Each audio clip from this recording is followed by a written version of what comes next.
In the Ten Commandments, Commandments 6, 7, 8, and 9 are the ones that prohibit acts of evil: murder, adultery, stealing, and perjury. And then there is one commandment that prohibits the thing that leads to murder, adultery, stealing, and perjury. Which one is it? It's the last of the 10.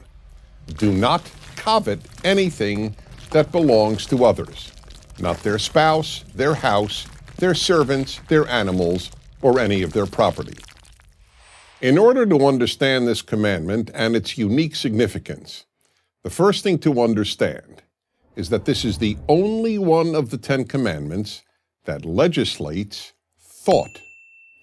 All the other commandments legislate behavior. In fact, of the 613 laws in the 5 books of Moses, virtually none prohibit thought. Why then does the 10 Commandments include a law that prohibits a thought? Because it is coveting that so often leads to evil. Or, to put it another way, coveting is what leads to violating the preceding 4 commandments, the ones against murder, adultery, stealing, and perjury. Think about it. Why do people do those things? In most instances, it's because they covet something that belongs to another person.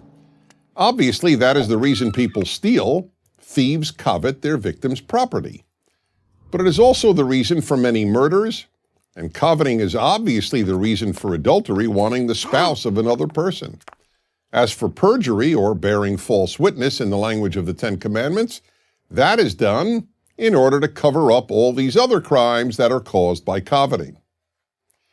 But in order to understand why coveting is the one thought that is prohibited in the 10 Commandments, and one of the only thoughts prohibited in the entire Hebrew Bible, we need to understand what coveting means, and equally important, what it doesn't mean.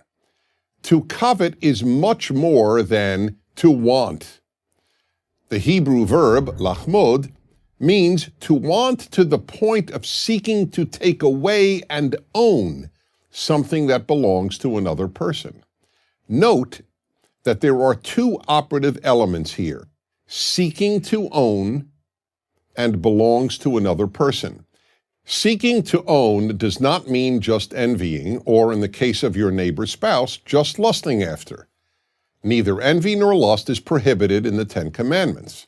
Uncontrolled envy and lust can surely lead to bad things, and they can both be psychologically and emotionally destructive. But neither one is prohibited in the 10 Commandments. Why? Because neither is the same as coveting. It is coveting that almost inevitably leads to stealing, to adultery, and sometimes even to murder. Let me explain this in another way. The 10th commandment does not prohibit you from saying, "Wow, what a great house or car or spouse my neighbor has. I wish I had such a house or car or spouse."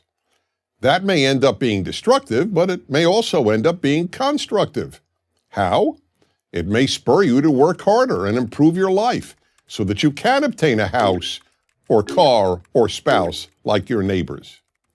It is when you want and seek to gain possession of the specific house, car, or spouse that belongs to another that evil ensues, and that is what the 10th commandment prohibits.